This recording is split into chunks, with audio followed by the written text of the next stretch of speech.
ಹಳ್ಳಿಯ ಮಕ್ಕಳ ಗುಂಪು ಒಟ್ಟಾಗಿ ಸೇರಿದ್ದಾರೆ. ಮಕ್ಕಳ ಮುಖದಲ್ಲಿ ಉತ್ಸಾಹ. ಈ ವರ್ಷ ಗಣೇಶೋತ್ಸವವನ್ನು ನಾವೇ ಸ್ವತಃ ಆಚರಿಸೋಣ ಎಂಬ ಚರ್ಚೆ. ಅದಕ್ಕಾಗಿ ತುಂಬಾ ದುಡ್ಡು ಬೇಕಾಗುತ್ತದೆ. ಆದರೆ ಹಣ ಎಲ್ಲಿಂದ ಬರುವುದು? ಪುಟ್ಟ ಹೇಳುತ್ತಾನೆ, ನಾವೇ ಚಂದ ಸಂಗ್ರಹಿಸೋಣ. ಮಕ್ಕಳು ಸಣ್ಣ ಹೊಂಡದ ಹತ್ತಿರ ಕುಳಿತು ಸಭೆ ನಡೆಸುತ್ತಾರೆ. ಪುಟ್ಟ ಹೇಳು, ಗಣೇಶ ಹಬ್ಬ ಹೇಗೆ ಮಾಡೋಣ? ಪುಟ್ಟ ಹೇಳುತ್ತಾನೆ, ತುಂಬಾ ಜೋರಾಗಿ ಮಾಡಬೇಕು. ದೊಡ್ಡವರಿಗಿಂತ ಜೋರಾಗಿ ಮಾಡಬೇಕು. ದೊಡ್ಡ ಗಣಪತಿ ತರಬೇಕು. ಚೆನ್ನಾಗಿ ಮಾಡಬೇಕು. ಚಂದವನ್ನು ಎಲ್ಲಿ ಸಂಗ್ರಹಿಸೋಣ ಅಂದ್ಕೊಂಡಿದೀಯಾ? ಎಲ್ಲ ಮನೆಗಳಲ್ಲಿ, ಅಂಗಡಿಗಳಿಗೆ ಹೋಗಿ ಚಂದ ಕೇಳೋಣ ಎಂದು ತೀರ್ಮಾನ ಮಾಡ್ತಾರೆ. ಎಲ್ಲರೂ ಒಪ್ಕೊಂಡು ಪುಟ್ಟ ನಾಯಕತ್ವ ವಹಿಸಿ ತಂಡ ಹಂಚ್ಕೊಳ್ತಾರೆ. ಮಕ್ಕಳ ಗುಂಪು ಒಂದು ಸಾಮಾನ್ಯ ಅಂಗಡಿಗೆ ಹೋಗಿ, ಅಣ್ಣ, ನಾವು ಗಣೇಶವನ್ನು ಕುರಿಸಬೇಕೆಂದಿದ್ದೀವಿ, ಅದಕ್ಕಾಗಿ ಚಂದ ಕೊಡ್ತೀರಾ ಎಂದು ಕೇಳ್ತಾರೆ. ಅಂಗಡಿ ಮಾಲೀಕ ತುಂಬಾ ಬಿಸಿಯಾಗಿದ್ದಾನೆ. ಈಗ ಸಮಯ ಇಲ್ಲ, ಹಣ ಕೊಡಲು ಸಾಧ್ಯವಿಲ್ಲ, ನಂತರ ಬನ್ನಿ ಎಂದು ಸಿಟ್ಟಿನಿಂದ ಗದರಿಸುತ್ತಾನೆ. ಮಕ್ಕಳು ಹೆದರಿ ನಿರಾಸೆಯಿಂದ ಹೊರಡುತ್ತಾರೆ. ಪಕ್ಕದಲ್ಲಿ ಇನ್ನೊಂದು ಸಿಹಿ ಅಂಗಡಿ ಕಾಣಿಸುತ್ತದೆ. ಅಂಗಡಿ ಮಾಲೀಕ ಸುಭಾಷ್ ಗಂಭೀರವಾಗಿ ಹೇಳ್ತಾನೆ, ಎಷ್ಟು ಗಣೇಶಗಳಿಗೆ ದುಡ್ಡು ಕೊಡಬೇಕು? ಈ ಬಾರಿ ಸಾಧ್ಯವಿಲ್ಲ, ಕ್ಷಮಿಸಿ ಎಂದು ಹೇಳ್ತಾನೆ. ಮಕ್ಕಳ ಮುಖಗಳು ಇನ್ನಷ್ಟು ಬಾಡುತ್ತವೆ. ನೇರವಾಗಿ ಬಟ್ಟೆ ಅಂಗಡಿಗೆ ಹೋಗುತ್ತಾರೆ. ಬಟ್ಟೆ ಅಂಗಡಿ ಮಾಲೀಕ, ಮಕ್ಕಳೇ, ನನ್ನ ಅಂಗಡಿ ಚೆನ್ನಾಗಿ ನಡೆಯುತ್ತಿಲ್ಲ. ಈ ತಿಂಗಳು ತುಂಬಾ ಖರ್ಚಾಗಿದೆ, ಹೀಗಾಗಿ ಚಂದ ಕೊಡಲಾರೆನು ಎಂದು ಹೇಳ್ತಾನೆ. ಮಕ್ಕಳು ಹೊರಬಂದ ಬಳಿಕ ಸುಮ್ಮನೆ ಕುಳಿತುಕೊಳ್ತಾರೆ. ಪುಟ್ಟ ಏನ್ ಮಾಡದು? ಅಂಗಡಿಯವರು ಯಾರು ₹1 ಕೊಡ್ಲಿಲ್ಲ. ಇಷ್ಟು ದೊಡ್ಡ ಹಬ್ಬ, ನಾವು ಹಣ ಇಲ್ದೆ ಹೇಗೆ ಮಾಡುವುದು? ಪುಟ್ಟ ಹೇಳುತ್ತಾನೆ, ಎಷ್ಟು ಕಷ್ಟಪಟ್ರೂ ಏನೂ ಸಿಕ್ತಿಲ್ಲ. ಮನೆಗಳಿಗೆ ಹೋಗಿ ದುಡ್ಡು ಕೇಳೋಣ ಅಂದ್ಕೊಂಡು ಒಂದು ಮನೆಗೆ ಚಂದ ಕೇಳಲು ಹೋಗ್ತಾರೆ. ಮನೆ ಬಾಗಿಲು ತಟ್ಟುತ್ತಾರೆ. ಒಬ್ಬ ಹೆಂಗಾಸು ಹೊರಬರುತ್ತಾಳೆ. ಅಕ್ಕ, ನಾವು ಗಣೇಶ ಕುರಿಸುತ್ತಿದ್ದೀವಿ, ಚಂದ ಕೊಡ್ತೀರಾ ಎಂದು ಕೇಳ್ತಾರೆ. ಹೆಂಗಾಸು, ಇಲ್ಲ, ಮನೆಯಲ್ಲಿ ಯಜಮಾನರಿಲ್ಲ, ನಾಳೆ ಬನ್ನಿ ಅಂತಾಳೆ.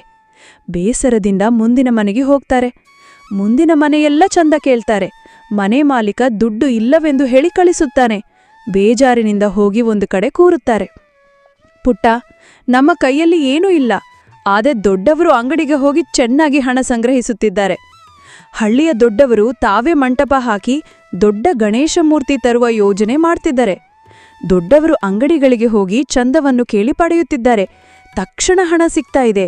ಮಕ್ಕಳ ಕಣ್ಣು ತುಂಬಿ ನೋಡುತ್ತಿದ್ದಾರೆ. ಅವರೆಷ್ಟೊಂದು ಚಂದ ಕಲೆಕ್ಟ್ ಮಾಡ್ತಿದ್ದಾರೆ. ನಾವು ಏನೂ ಇಲ್ಲದೆ ಹತ್ತಿರವೂ ಹೋಗಕ್ಕೆ ಆಗ್ತಿಲ್ಲ. ಮಾಣಿ ಮಗು ಜೋರಾಗಿ ಚರ್ಚೆ ಮಾಡುತ್ತಾ ಕುಳಿತುಕೊಂಡಿರುತ್ತಾನೆ. ಹತ್ತಿರ ಇರುವ ಭಿಕ್ಷುಕ ನೋಡುತ್ತಾನೆ. ಭಿಕ್ಷುಕ ಹತ್ತಿರ ಬಂದು ಕೇಳ್ತಾನೆ, ಏನು ಮಗಳೇ, ಏನು ಸಮಸ್ಯೆ? ನಾವು ಕೂಡ ಗಣೇಶ ಕುರಿಸಬೇಕೆಂದು ಅಂದ್ಕೊಂಡಿದ್ದೀವಿ, ಆದ್ರೆ ಚಂದ ಕೇಳಲು ಯಾರ ಬಳಿ ಹೋದರೂ ಇಲ್ಲ ಎಂದು ಹೇಳುತ್ತಿದ್ದಾರೆ ಎಂದು ಮಕ್ಕಳು ತಮ್ಮ ದುಃಖವನ್ನು ವ್ಯಕ್ತಪಡಿಸುತ್ತಾರೆ. ಭಿಕ್ಷುಕ ತಾನು ಕೂಡಿದ್ದ ಎಲ್ಲ ಹಣವನ್ನು ಕೊಡುತ್ತಾನೆ. ಭಿಕ್ಷುಕ, ಹಬ್ಬದ ಉತ್ಸಾಹ ಹಣದಿಂದಲ್ಲ, ನಂಬಿಕೆಯಿಂದ ಬರುತ್ತದೆ. ಮಕ್ಕಳು ಖುಷಿಯಿಂದ, ಪುಟ್ಟ, ಈ ಹಣವನ್ನು ಮೂರ್ತಿಗೆ ಬಳಸೋಣ. ಹಣ್ಣು, ಹಂಪಲು, ಹಾರ, ತೋರಣ ತೆಗೆದುಕೊಂಡು ಬರಬಹುದು. ಮಕ್ಕಳಲ್ಲಿ ಪುನಃ ಉತ್ಸಾಹ ತುಂಬುತ್ತದೆ. ತೋರಣ, ಹೂವಿನಿಂದ ಮಂಟಪ ಅಲಂಕಾರ ಮಾಡೋಣ ಎಂದು ತೀರ್ಮಾನ ಮಾಡಿಕೊಳ್ತಾರೆ. ಮಕ್ಕಳ ಪ್ರಾಮಾಣಿಕ ಕಂಡು ಹಳ್ಳಿ ಹಿರಿಯರು ಸಹಾಯಕ್ಕೆ ಮುಂದಾಡುತ್ತಾರೆ. ಯಾರೋ ಒಬ್ಬರು ಹೂ ತರ್ತಾರೆ, ಯಾರೋ ಒಬ್ಬರು ಹಣ್ಣು ಕೊಡ್ತಾರೆ.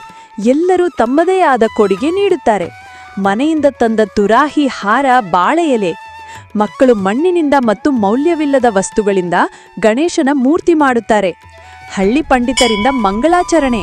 ತಾತ್ಕಾಲಿಕ ಮಂಟಪದಲ್ಲಿ ಪುಟ್ಟ ಮೂರ್ತಿ. ಹಾ, ಎಂಥ ಅಲಂಕಾರ!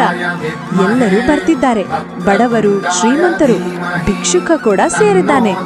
ಹಬ್ಬದ ಕೊನೆಯ ದಿನ ನದಿಯ ಹತ್ತಿರ ಮಕ್ಕಳು ನಿಂತು ಮೂರ್ತಿಗೆ ಆರತಿ ಮಾಡುತ್ತಿದ್ದಾರೆ. ಗಣೇಶನ ಮೂರ್ತಿ ಹಿಂದೆ ದೈವಾನುಗ್ರಹ ಒಂದು ಬೆಳಕು ಮೂಡುತ್ತದೆ. ದೇವರ ಆಶೀರ್ವಾಣಿ ಕೇಳಿ ಬರುತ್ತದೆ. ಮಕ್ಕಳೇ, ನಿಮ್ಮ ಭಕ್ತಿಗೆ ಮೆಚ್ಚಿದೆ ನಾನು. ಪ್ರತಿಯೊಂದು ಸ್ಥಳದಲ್ಲಿ, ಪ್ರತಿಯೊಂದು ಜೀವಿಯಲ್ಲೂ ಇದ್ದೇನೆ. ನನ್ನನ್ನು ಭಕ್ತಿಯಿಂದ ಪ್ರಾರ್ಥಿಸಿದರೆ ಸಾಕು, ನಾನು ನಿಮಗೆ ಶರಣು. ನಿಮ್ಮ ಭಕ್ತಿಗೆ ಮೆಚ್ಚಿ ನಿಮಗೆ ವಿದ್ಯಾಬುದ್ಧಿ, ಆಯುಸ್ಸು ನೀಡುತ್ತಿದ್ದೇನೆ ಎಂದು ಹೇಳುತ್ತಾ ಮೂರ್ತಿಯು ಹಿಂದಕ್ಕೆ ತಿರುಗಿ ನೀರಿನೊಳಗೆ ಬೀಳುತ್ತದೆ.